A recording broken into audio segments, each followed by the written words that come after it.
کا اہتمام کر دیا گیا ہے۔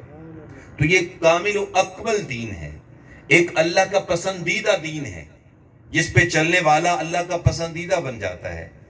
تو وہ دین، اس کا خلاصہ اگر آپ مجھے کہیں کہ خلاصہ بیان کریں تو پھر مجھے علامہ اقبال علیہ رحمہ کا لہجہ اتار لینا پڑے گا۔ وہ دو لفظوں میں دین کا خلاصہ بیان کرتے ہیں، فرماتے ہیں دین سراپا سوختن در اندر طلب، انتہائش عشق آغازش ادب۔ فرماتے ہیں طلب محبوب میں تڑپنے کا نام دین ہے، ادب سے شروع ہوتا ہے عشق پہ ختم ہو جاتا ہے۔ یعنی دین وہ ہے جس کی بنیاد ادب پہ رکھی گئی، والدین کا ادب، بڑوں کا احترام، قرآن مجید کا ادب، اور مسجد کا احترام، اور حضور کی ہر نسبت کا احترام، حضور کی آل کا ادب، حضور کے اصحاب کا ادب، حتیٰ کہ پیارے آقا صلی اللہ علیہ وآلہ وسلم کی اپنی ذات کی تعظیم و تکریم۔ تو یہ ادب پہلا کرینہ ہے محبت کے کرینوں میں۔ تو جو دین جس کی بنیاد ادب پہ رکھی گئی ہے وہ دین آمنہ کے لال کا دین ہے۔ اور جو جتنا مرضی عمل ہو، جتنا مرضی اس کے اندر جد و جہد ہو، لیکن اگر اس میں ادب نہیں ہے تو وہ کسی جاہل کا تو دین ہو سکتا ہے، آمنہ کے لال کا دین وہ نہیں ہے۔ آمنہ کے لال کا دین وہ ہے جس کی بنیاد ادب پہ رکھی گئی، ادب سے آغاز ہوتا ہے اور حضور کے عشق پہ ختم ہو جاتا ہے۔ جس دین میں عشق نہیں ہے وہ دین ہی نہیں، اور جس سینے میں رسول اللہ کا پیار نہیں ہے وہ سینہ جتنا مرضی چوڑا ہو اندر سے وہ اجڑا ہوا نظر آئے گا، اس لیے کہ سینہ آباد ہوتا ہی عشق رسول کی دولت سے ہے۔ تو اس لیے فرمایا کہ دین سراپا سوختن در اندر طلب، انتہائش عشق آغازش ادب۔ فرمایا دین ادب سے شروع ہوتا ہے اور اس کی انتہا عشق ہے، محبت ہے، یہ جو ہے اس کو دین کہا جاتا ہے۔ اب باقی چیزیں جو ہے وہ بالکل اس کے آس پاس کے اس کے دیگر اجزاء ہیں، اصل حقیقت جو ہے وہ خلاصے کے طور پہ آپ کے سامنے آ چکی ہے۔ اس سے مراد دین ہے، تو اللہ تعالی ہمیں اپنے دین کو فالو کرنے کی توفیق عطا فرمائے۔ ذکر سے دوسرا معنی ذکر کا جو مفسرین نے بیان کیا وہ یہ ہے کہ ذکر سے مراد قرآن مجید فرقان حمید ہے۔ اللہ تعالیٰ جل شانہ ارشاد فرماتا ہے کہ جو میرے قرآن سے منہ موڑے گا اس کو میں اندھا کر دوں گا، اس کی زندگی کا گزران تنگ کر دوں گا، اس کی زندگی کا جامہ وہ تنگ کر دیا جائے گا جو قرآن سے اعراض کرے گا۔ اس لیے کہ قرآن مجید کے جڑنے کے ساتھ، قرآن مجید کے ساتھ لگنے کی وجہ سے انسان کامیابیاں پاتا ہے، اور اس سے اعراض کرنے کی وجہ سے انسان ناکام ہوتا چلا جاتا ہے۔ تو اس لیے ہم نے قرآن مجید کے ساتھ اپنے آپ کو جوڑنا ہے۔ آقا کریم صلی اللہ علیہ وسلم نے ارشاد فرمایا کہ حضور کا حکم ہے کہ اے میرے غلاموں، راتوں کی تنہائیوں میں اٹھ اٹھ کے قرآن کی تلاوت کیا کرو، اور فرمایا قرآن پڑھتے ہوئے رویا کرو، فَإِن لَمْ تَبْكُوا فَتَبَاكُوا، اگر رونا نہ آئے تو رونے کی کوشش کیا کرو۔ حضرت امام ابو نعیم نے حلیہ میں لکھا کہ لا خیر فی عین لا تبکی من خشیت اللہ، اس آنکھ میں کوئی بھلائی نہیں ہے جو اللہ کے خوف سے کبھی روتی نہیں ہے، اللہ کے ڈر سے کبھی جس آنکھ میں آنسو نہیں آئے وہ آنکھ کون سی آنکھ ہے۔ اور رومی لکھتے ہیں کہ جب بارش ہوتی ہے تو سبزہ اگتا ہے، اور جب آنکھیں چلتی ہیں تو اللہ کی رحمت اترتی ہے۔ جب انسان کی آنکھیں آنسوؤں کا خراج پیش کرتی ہیں تو پھر اللہ کی رحمت ان کا استقبال کرتی ہے۔ اللہ اکبر، وہ شان کریمی پھر وہ جوش میں آتی ہے۔ وہ اقبال نے بھی کہا تھا نا، موتی سمجھ کے چن لیے جو میرے آنسو تھے، جو میری آنکھوں سے ندامت کے آنسو نکلے، جو خوف خدا کے آنسو نکلے، اللہ تعالیٰ کی رحمت نے تو ان کو موتی سمجھ کے چن لیا۔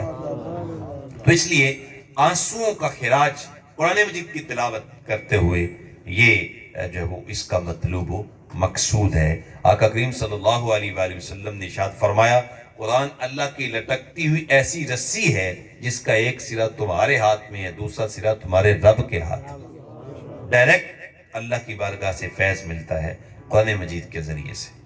علامہ اقبال علیہ رحمہ جن کا آج یوم وصال بھی ہے، انہوں نے قرآن مجید کے ساتھ جو جڑنے کا ہمیں حکم دیا ہے وہ ایک بڑا خوبصورت انداز ہے ان کا.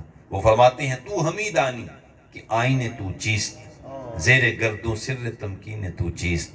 اے بندہ خدا، کیا تو جانتا ہے کہ تیری زندگی کا قانون کیا ہے، تیری زندگی کا آئین کیا ہے، تیری زندگی کا دستور کیا ہے؟ اور اس آسمان کے نیچے اے بندہ خدا تیری عزت کا سبب کیا ہے، تیرے غلبے کا ذریعہ کیا ہے؟ اس آسمان کے نیچے تو کیسے دیگر قوموں پہ غالب ہو سکتا ہے؟ اور وہ تیری زندگی کا آئین بھی ہے، تیری زندگی کا قانون بھی ہے، تو اس کو جانتا ہے؟ اللہ اکبر. اور فرماتے ہیں کہ آئین کے بغیر انسان نہیں رہتے، وہ مٹی کے ذرات بن جاتے ہیں. اس لیے کہ آئین کی اہمیت ہے. اگر آئین کو، قانون کو تو وہ انسان کے علاوہ مخلوقات بھی اختیار کر لیں تو وہ بھی خوبصورت ہو جاتی ہیں. آپ دیکھیں ایک پتی اگر آئین کی پابند ہو جائے تو وہ پورا پھول بن جاتی ہے، اور ایک پھول اگر آئین کا پابند ہو جائے تو وہ گلدستہ بن جاتا ہے. اور ہمیں یہ سانس کیسے آتی ہے؟ جو ہم سانس لے رہے ہیں یہ ہوا ہے، اندر جاتی ہے اور پھر باہر آتی ہے، اس کو ہم سانس کہتے ہیں. یہی ہوا کو اگر خاص نظم و ضبط سے بانسری کے اندر داخل کر دیا جائے تو سریلی آواز بن جاتی ہے. ہوا ہے لیکن قانون کی پابند ہوئی، سریلی آواز بن گئی. تو بھئی قانون اور آئین کی پابندی کرنے والی تو دیگر مخلوقات بھی منظم ہو جاتی ہیں، خوبصورت ہو جاتی ہیں. تو انسان کامل اس وقت بنتا ہے جب وہ آئین کا پابند ہوتا ہے، جب وہ قانون کا پابند ہوتا ہے، جب وہ ایک دستور کے تحت اپنے آپ کو لاتا ہے. تو فرماتے ہیں اے بندہ مومن تو جانتا ہے تیرا آئین کیا ہے؟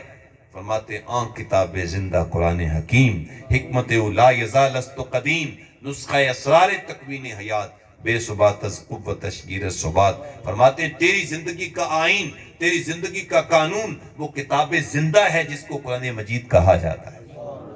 فرمایا یہ ایسی کتاب ہے کہ جس کی حکمتیں کبھی بھی ختم ہونے والی نہیں ہیں، جس کی حکمتیں ہر دور کی ضرورت ہیں. ہر دور میں اجالا اگر ملتا ہے تو وہ قرآن مجید کی آیات کے ذریعے ملتا ہے. اور فرمایا آج بندہ مومن شکوہ کرتا ہے زمانے کا کہ آج دنیا کی دوڑ سے میں پیچھے رہ گیا ہوں. آج معاشی لحاظ سے بھی مسلمان پیچھے رہ گئے، سیاسی لحاظ سے بھی پیچھے رہ گئے، معاشرتی لحاظ سے بھی پیچھے رہ گئے. آج مسلمان دنیا کی دوڑ میں سب سے پیچھے پستی اور گراوٹ کا شکار ہو گئے. اس کی وجہ کیا ہے؟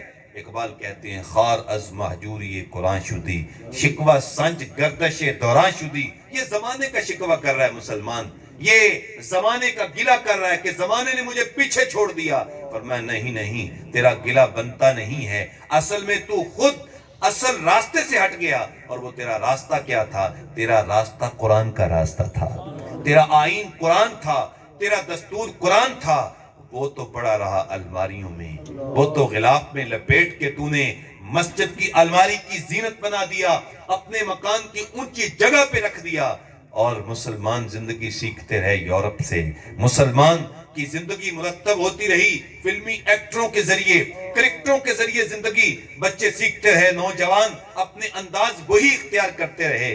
اور قرآن مجید جو ہے وہ اس کو ترک کر دیا گیا، اس کو چھوڑ دیا گیا. تو یہ وہ سبب تھا جس وجہ سے مسلمانوں کو اوج سریا سے پستی کی جانب دھکیل دیا گیا. تو فرمایا خار از محجوری قرآن شدی، شکوہ سنج گردش دوران شدی. یہ مسلمان جو ہے وہ قرآن مجید کی وجہ سے ذلیل ہوا، پست ہوا. مسلمان اگر تو چاہتا ہے کہ دوبارہ تجھے غلبہ نصیب ہو تو فرمایا اس کتاب کو سینے سے لگا لو، اللہ پھر تمہیں اوج سریا تک پہنچا دے گا. اس لیے کہ مسلمانوں کا غلبہ ہے ہی قرآن میں. ان اللہ یرفع بہذا الکتاب اقواما. فرمایا اللہ تعالیٰ اس کتاب کے ذریعے ہی اہل ایمان کو عروج عطا فرماتا ہے. تو اس لیے فرمایا ومن اعرض عن ذکری، ذکر سے مراد یہاں پہ قرآن ہے. ہم نے اپنے آپ کو قرآن مجید کے ساتھ جوڑنا ہے اور ہم نے عہد کرنا ہے. پہلے بھی یہ بات میں کرتا رہتا ہوں کہ ہم میں سے کوئی ایک شخص، کم از کم یہاں جو لوگ بیٹھتے ہیں اور ہمارے ساتھ جو وابستہ لوگ ہیں، کوئی ایک شخص بھی ایسا نہیں ہونا چاہیے جس کی کبھی بھی قرآن پاک کی تلاوت قضا ہو. ہمیں تسلسل سے روزانہ قرآن مجید کی تلاوت کرنی چاہیے. اللہ تعالیٰ ہمیں اس کی توفیق عطا فرمائے. کو انشاءاللہ ذرا محبت سے انشاءاللہ اور پیار سے انشاءاللہ. اللہ آپ کی انشاءاللہ میں برکتیں عطا فرمائے. قرآن مجید کی جب تلاوت کرتے ہیں تو پھر بس اوقات یہ ہوتا ہے کہ اللہ کے فرشتے بھی تلاوت سننے کے لیے آتے ہیں. بس اوقات ایسا ہوتا ہے کہ انسان اپنے من کے اندر اطمینان محسوس کرتا ہے اور پھر اس کو اللہ کا بھی قرب نصیب ہوتا ہے، اللہ کے محبوب محمد کا بھی قرب نصیب ہوتا ہے جب ہم قرآن مجید فرقان حمید کی تلاوت کرتے ہیں۔ تو اس لیے ہم نے اپنے آپ کو قرآن مجید کے ساتھ جوڑنا ہے، قرآن مجید کے ساتھ اپنے آپ کو وابستہ کرنا ہے۔ اور آقا کریم صلی اللہ علیہ وسلم کا ایک فرمان سن لیجئے، حضور نے ارشاد فرمایا علم الرجال سورۃ المائدہ وعلم النساء سورۃ النور، فرمایا اپنے مردوں کو سورۃ المائدہ کی تعلیم دو اور اپنی عورتوں کو سورہ نساء کی تعلیم دو، یعنی کم از کم مسلمانوں کی ہر بچی سورۃ المائدہ سورۃ النور تو اس کو ازبر ہونی چاہیے، اس کے احکامات جیسے وہ ہوش سنبھالے، سورہ نور کا ایک ایک مسئلہ اس کے من کے اندر موجود ہونا چاہیے۔ اور مسلمانوں کا بچہ جیسے وہ ہوش سنبھالے تو سورۃ المائدہ کے اندر 25 فرائض کا ذکر کیا گیا، 25 فرائض کا، جس کے اوپر عمل کرنا میرے لیے ضروری ہے، آپ کے لیے ضروری ہے۔ فرائض ہیں وہ، ان کا جاننا وہ ہمارے اوپر لازم ہے، نہیں جانیں گے تو کل قیامت کے دن پوچھا جائے گا۔ تو وہ فرائض سورۃ المائدہ کے اندر بیان کیے گئے ہیں۔ تو اس لیے انشاءاللہ کبھی ہمارا وقت ہوا تو ہم اس کو باقاعدہ تفصیلی شکل میں سورۃ المائدہ کو ذکر کریں گے اور اس کی کوئی نشست رکھ لیں گے، کوئی 2-3 نشستیں رکھ لی جائیں گی تاکہ سورۃ المائدہ وہ ہم سب کو مکمل طور پہ اس کے مضامین ازبر ہونے چاہیے۔ تو فرمایا ومن اعرض عن ذکری، جس شخص نے میرے ذکر سے اعراض کیا فإن له معیشۃ ضنکا، تو میں اس کی زندگی کا جامہ تنگ کر دوں گا۔ تو ذکر سے اعراض نہیں کرنا، ذکر کے ساتھ اپنے آپ کو وابستہ کرنا ہے۔ آگے بڑھتے ہیں۔ ذکر کا تیسرا معنی جو مفسرین نے بیان کیا، یہ بڑا دل آویز معنی ہے اور یہ بڑی لذیذ تفسیر ہے، اور وہ یہ کہ ذکر سے مراد ذات رسالت مآب صلی اللہ علیہ وسلم، یعنی ارشاد ہوا جو میرے محبوب سے منہ موڑے گا پھر وہ کسی کام کا نہیں رہے گا، اور جو میرے محبوب سے جڑ جائے گا ساری خدائی اس کی ہو جائے گی۔ لپٹا جو دامن مصطفیٰ سے وہ یگانہ ہو گیا، جس کے حضور ہو گئے اس کا زمانہ ہو گیا۔ اور اقبال نے بھی کہا نا با مصطفیٰ برساں خیشرا کے دی ہم آہوز، اگر با او نہ رسیدی تمام بولا حبیز، کہا اگر تو دین چاہتا ہے تو پھر اپنے آپ کو مصطفیٰ کریم کے قدموں میں لے آ، حضور کے قدموں تک پہنچ گیا تو سمجھ لے خدا تک پہنچ گیا، پھر کامیابیاں تیرا قدم چومیں گی، آگے بڑھ کے تجھے گلے سے لگائیں گی کامیابیاں، اگر تو آمنہ کے لال کے ساتھ وابستہ ہو گیا۔ اللہ اکبر۔ اور آقا کریم صلی اللہ علیہ وآلہ وسلم سے اعراض کرنے والا شخص وہ کبھی بھی کامیاب نہیں ہوگا۔ تو ذکر سے مراد ذات رسالت مآب صلی اللہ علیہ وسلم ہے، اور اللہ تعالیٰ نے یہ آنکھیں عطا ہی اس لیے کی ہیں تاکہ اس کے ذریعے محبوب کے چہرہ نور کا دیدار کیا جائے، محبوب تک پہنچا جائے۔ اور اگر کسی شخص کے سینے میں یہ تڑپ ہی پیدا نہیں ہوگی تو پھر کل قیامت کے دن اللہ اس کو اندھا کر کے اٹھائے گا۔ وَمَنْ كَانَ فِي هَذِهِ أَعْمَى فَهُوَ فِي الْآخِرَةِ أَعْمَى، جو اس دنیا میں محبوب کو دیکھنے سے اندھا رہا تو کل قیامت کے دن بھی اس کو اندھا کر کے اٹھایا جائے گا، اس لیے کہ یہ آنکھیں تو اللہ نے بنائی اس لیے ہیں کہ ان کے ذریعے محبوب کا دیدار کیا جائے۔ دل یاد لئی بنایا ہے، تعریف لئی زبان، اکھیاں بنائیاں سونے دے دیدار آواز۔ اللہ اکبر۔ تو یہ آنکھیں، یہ چراغ، ان کے اندر جو نور رکھا گیا ہے، ویسے یہ نور نور محمد کا صدقہ ہے، وہ جو نور جس کو اللہ تعالیٰ نے سب سے پہلے پیدا کیا، آقا کریم اسلام کا نور، اس نور کے ذریعے ہی چاند کو نور ملا، اس نور کے ذریعے ستاروں کو نور ملا، سورج کو نور ملا، اور مجھے اور آپ کی آنکھ کو بھی نور نور محمد کا صدقہ ملا ہے۔ تو یہ نور کس لیے ہے؟ محبوب علیہ الصلوۃ والسلام کے چہرہ نور کے دیدار کے لیے۔ تو آقا کریم الصلوۃ والسلام کی ایک صحابیہ تھی، حضور کی خادمہ، حضور کا کلمہ پڑھا اور صحابیہ ہونے کا بھی شرف حاصل کیا۔ وہ ایک دن آقا کریم الصلوۃ والسلام کی بارگاہ میں حاضر ہوئی، مدینہ طیبہ کی رہنے والی تھی۔ عرض کیا یا رسول اللہ صلی اللہ علیہ وسلم، مجھے بیماری ہے اور مرگی کے دورے پڑتے ہیں، مہربانی کریں دعا کریں اللہ مجھے شفا عطا فرما دے، جیسے ہم اپنے بزرگوں کو، علماء کو، اپنے اساتذہ کو دعا کے لیے کہتے ہیں۔ انہوں نے کہا حضور دعا کر دیں اللہ تعالیٰ مجھے یہ بیماری سے نجات عطا فرمائے۔ تو آقا کریم صلی اللہ علیہ وسلم نے ارشاد فرمایا خاتون اگر تو صبر کرے تو یہ بیماری تو تیری قائم رہے گی، لیکن تیرے صبر کرنے کی وجہ سے میں وعدہ کرتا ہوں کل قیامت کے دن تجھے جنت میں داخل کر دوں گا۔ تو اس نے ہاتھ جوڑ کے عرض کیا حضور اگر اس بیماری کے ہوتے ہوئے میں اس پہ صبر کروں مجھے جنت مل جائے تو یہ سودا مجھے منظور ہے، کوئی بات نہیں، مجھے دورے پڑتے رہیں، مجھے مرگی ہوتی رہے، کوئی بات نہیں، لیکن کل قیامت کے دن جنت تو مل جائے گی۔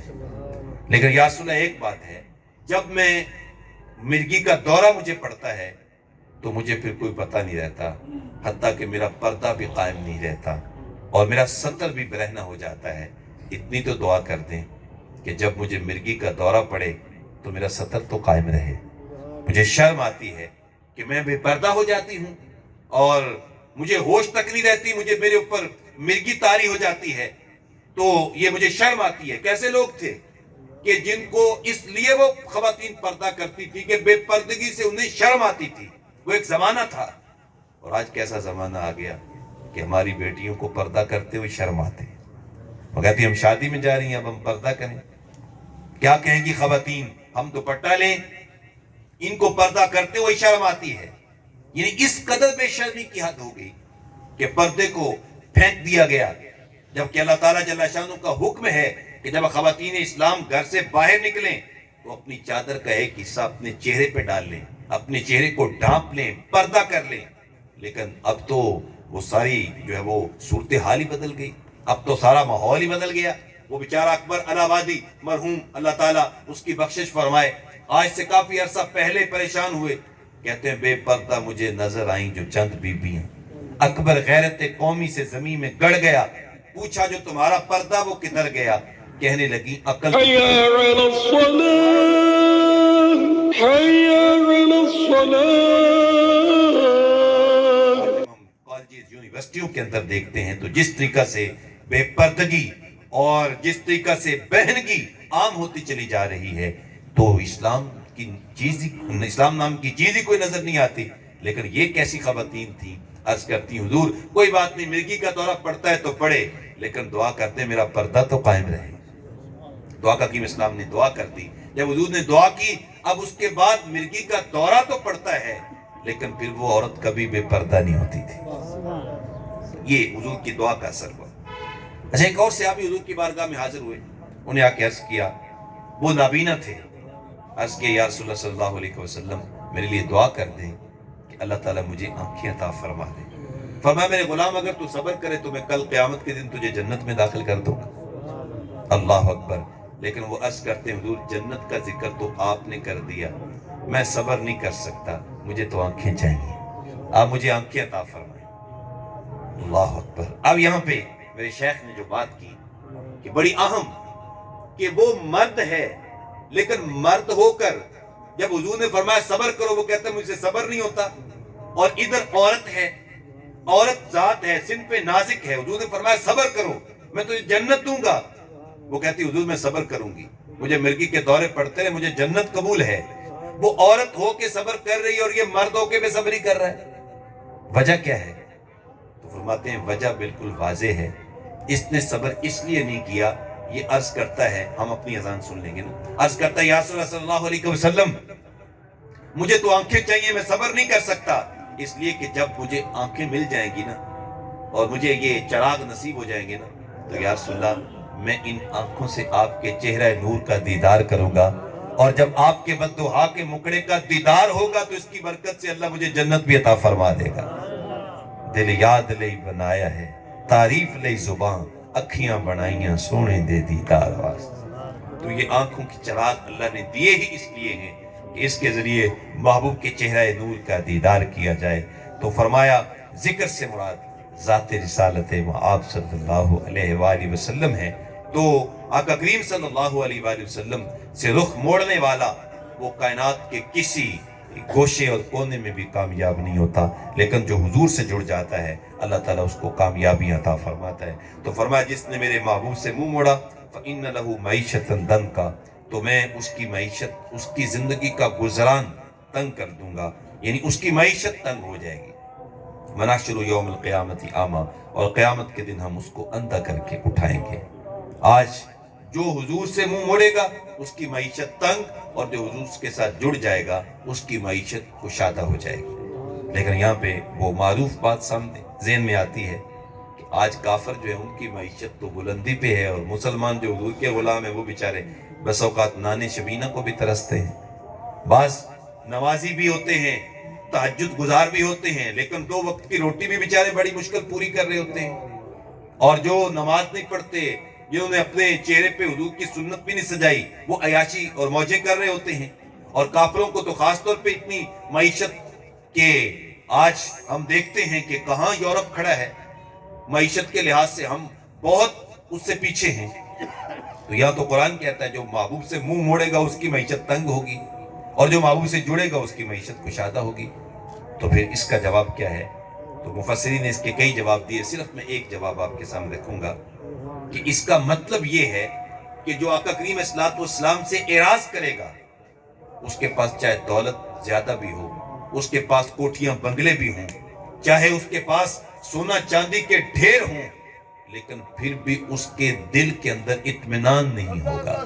یہ چیزیں اس کو اطمینان نہیں دیں گی، یہ چیزیں اس کے اندر قناعت نہیں پیدا کریں گی۔ اس کو لاکھوں اربوں خربوں ہونے کے باوجود بھی رات سونے کے لیے اس کو نیند کی گولیاں لینی پڑیں گی، اور چین لینے کے لیے یہ رات کو کوئی نہ کوئی انجیکشن لگا کے سوتا ہے۔ اور یہ جو حضور کا غلام ہے، اگرچہ بظاہر تو اس کے پاس مال و دولت زیادہ نہیں ہے، لیکن چاہے یہ گلی میں بھی پڑا ہو تو چین کی نیند سوتا ہے۔ اس کو اللہ زندگی کا اطمینان نصیب فرماتا ہے۔ یہ مطلب ہے زندگی کے گزران کا خوبصورت ہونا، اطمینان ہونا۔ اللہ اکبر! وہ ایک بادشاہ تھا نا، تو وہ کسی شہنشاہ وقت کسی جگہ سے گزرا تو لوگ استقبال کے لیے کھڑے ہو گئے، لائنوں میں استقبال کے لیے کھڑے ہو گئے، سیلفی بنانے کے لیے اور بادشاہ کے ساتھ ملاقات کرنے کے لیے۔ تو بادشاہ جب گزر رہا تھا، سب کے پاس سے گزر رہا تھا، ان کے پروٹوکول کا جواب دے رہا تھا، تو دیکھا ایک فقیر آدمی، ایک بالکل درویش تھا، وہ بالکل اپنی موج میں مستی میں بیٹھا ہے، اس نے کوئی پرواہ ہی نہیں کی بادشاہ کے آنے کی۔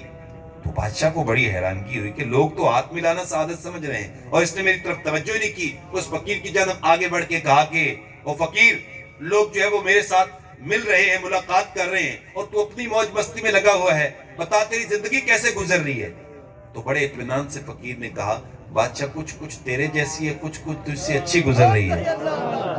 بادشاہ نے حیران ہو کے کہا کہ دیکھو یہ ایک فقیر، یہ چٹائی پہ ریت پہ بیٹھنے والا، اس کو کیا پتا کہ تخت کی موجیں کیا ہوتی ہیں، اس کو کیا پتا کہ بادشاہی کے وہ مستیاں کیا ہوتی ہیں، اور یہ کہتا ہے کہ جناب کچھ آپ جیسی، کچھ آپ سے اچھی، وہ میرے جیسی زندگی تیری کیسے ہو سکتی ہے؟ سوالیہ انداز میں پوچھا۔ اس نے کہا ہاں میں صحیح کہہ رہا ہوں، کچھ میری زندگی تیرے جیسی ہے، کچھ تجھ سے اچھی۔ کہا بتا پھر وہ کیسے ہے؟ تو اس نے کہا بادشاہ جب رات پڑتی ہے تو بھی سو جاتا ہے، میں بھی سو جاتا ہوں، تو تخت پہ سو جاتا ہے، میں ریت پہ سو جاتا ہوں، مجھے کوئی پتہ نہیں ہوتا میں کہاں پڑا ہوں، لیکن تو تخت پہ پڑا ہوتا ہے، تجھے بھی کوئی پتہ نہیں ہوتا میں کہاں پڑا ہوں، چاہے تو تخت پہ ہوتا ہے میں ریت پہ ہوتا ہوں، یہاں میری اور تیری کیفیت ایک جیسی ہوتی ہے کہ ہم دونوں کوئی پتہ نہیں ہم کہاں پڑے ہیں۔